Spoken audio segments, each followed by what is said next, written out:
ba na may isang simpleng paraan para umasenso tayong lahat sa buhay? May alam akong isang napakadaling negosyo na mabilis magpapaangat sa atin.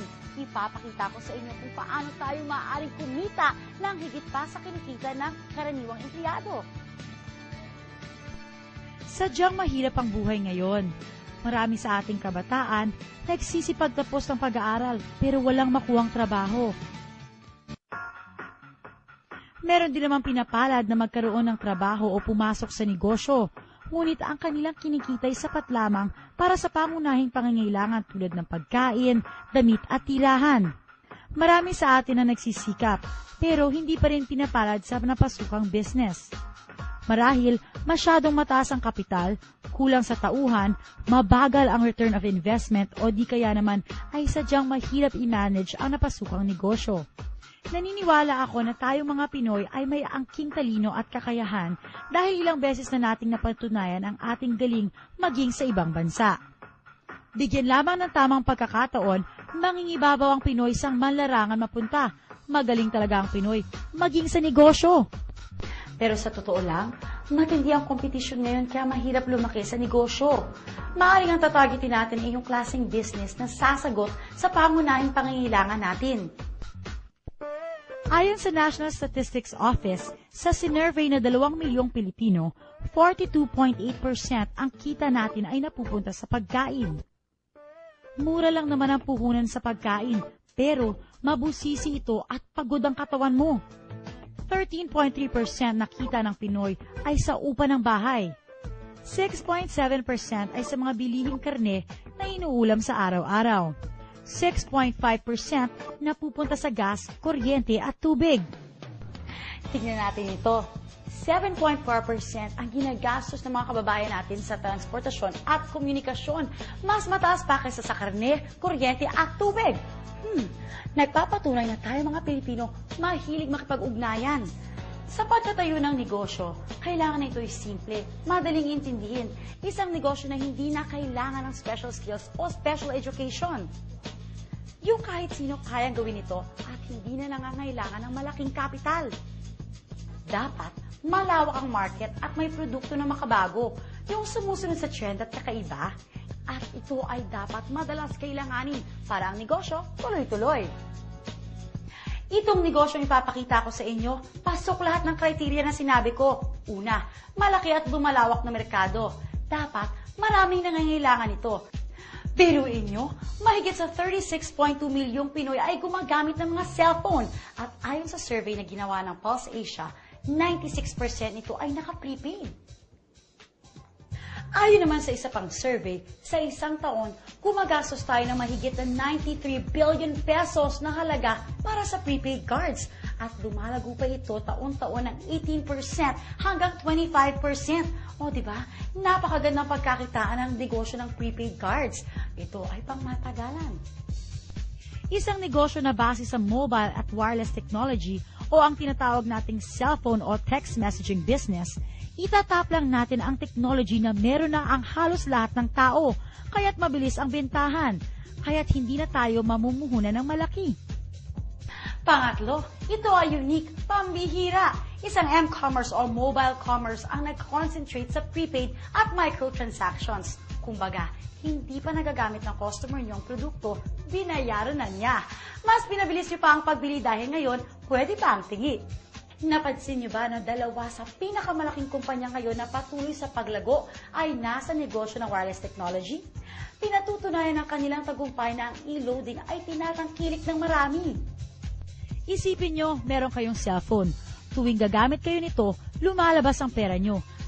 Hahayaan na lang ba natin na manatiling puro gastos ang pagkakaroon ng cellphone samantalang pwede naman pala itong pagkakitaan? Ito ay consumable. Maaari nating ibenta sa isang tao ng paulit-ulit. Dahil ang mga Pinoy ay malakas kumonsumo ng load, sigurado ang kita dito. Meron pang programa para kumita ang mga subscribers ng pantay-pantay. Mao naman sila o dumating na tayo sa kalagitnaan, may pagkakataon pa rin tayo makipagsabayan sa kitaan. Kinikilala ng Portal Innovations ang lumalaki at patuloy na paglago ng market ng prepaid business. Kaya naman, tinutugunan nila ang pangangailangan nito. Hindi na baguhan sa larangan ng ganitong negosyo ang Portal Innovations. Noong June 2003, ipinakilala nila ang kauna-unahang Universal Prepaid Loading System sa Pilipinas. Sila din ang nagpakilala ng pagdidistribute ng prepaid cards na cardless sa pamamagitan ng pagpapadala ng pins via text. Hindi lang yan. Nagamit ang Purple Innovations ng 2004 Philippine Marketing Excellence Award for the most outstanding SMS and web technology provider. August 2004 nang ilinunsad ng Purple Innovations ang isa sa pinakabagong programa nito, ang Load Extreme. Ano ba ang Load Extreme? Ang Load Extreme ay isang paraan ng pagninegosyo na pwede kang magbenta ng iba't ibang prepaid products gamit ang inyong cellphone o computer. Bakit dapat piliin ang Load Extreme system? Hindi nyo kailangan ng malaking kapital. Sa maliit na halaga o maaaring libre pa, pwede kayong maging retailer. Walang physical inventory ng mga prepaid cards.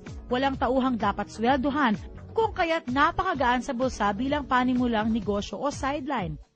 Dito ay hindi nyo kailangan umupa ng pwesto dahil kahit nasa bahay o nasa labas ka man, maaari pa rin magpatuloy ang negosyo. Pwede itong gawin ng part-time o full-time. Isang cellphone lang ang kailangan nyo para makapagbenta ng iba't ibang prepaid products. At kahit mawala pa ang inyong cellphone, maaari nyo pa rin ipagpatuloy ang negosyo dahil kahit gumagamit kayo ng ibang cellphone, pwedeng-pwede. Basta't i-memorize lang ang inyong ID number at PIK. May website din ang Load Extreme kung saan maaari ninyong i-monitor ang real-time record ng inyong sales transactions. Madaling i-check ang laman ng inyong load wallet. Dito, nakikita kung magkano na lang ang balanse ng inyong load. Kapag sa web ka nag-transact, walang mababawas na pisong load mula sa iyo. At higit sa lahat, sa Load Extreme, ang isang ordinaryong tao tulad natin ay maaaring kumita ng higit sa karaniwan. Lahat ng electronic loads, prepaid cards, insurance, and other products, pinagsama-sama sa isang cellphone. Isang cellphone, dala mo na ang lahat. Ilan lamang ang mga ito sa mga produkto at serbisyo may bibigay sa inyo ng Load Extreme.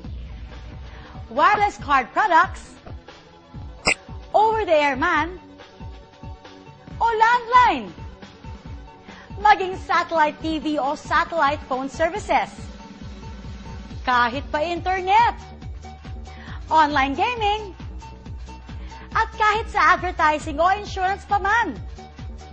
Pwede kayong magpa-impress sa inyong mga minamahal o maging instant flower shop.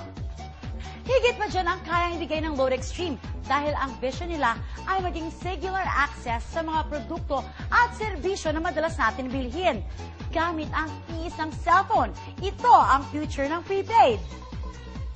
Marami na ang natulungan ng Load Extreme. May mga teachers na tulad ni Linda Santos at Alan Ramos, FX driver na si Sonny Padua, isang dating OFW na si Steve Burak, at si Cecil Agapito na isang estudyante. Isa akong college professor at nagtuturo sa isang kilalang universidad sa Baliwag na for almost 26 years, ginawa ko itong source ng living. Sa ngayon, alam ko na hindi ito sasapat. Kaya nag-decide ako na mag-resign na at magpunta sa Load Extreme. Pumunta sa amin yung isang kapitbahay namin na before ang dami na niyang ino-offer na business. Sabi ko, kasi alam ko, siya palagi naka-involve sa mga networking. Sabi ko, ayoko niyan. Gusto ko yung business na makakatulong sa kapwa ko, na hindi lang ako ang pwedeng matulungan. Madali lang kasi lahat naman tayo ngayon updated sa technology. So, hindi siya ganun kahirap na malaman. Malaki ang naitulong sa akin ng Load Extreme. Kasi yung mga pangarap ko noon, ngayon ko lang unti-unting nakukuha.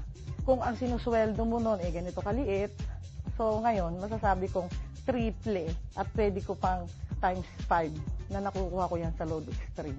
Yung dati kong mga problema financially, dito na umokay na siya. So,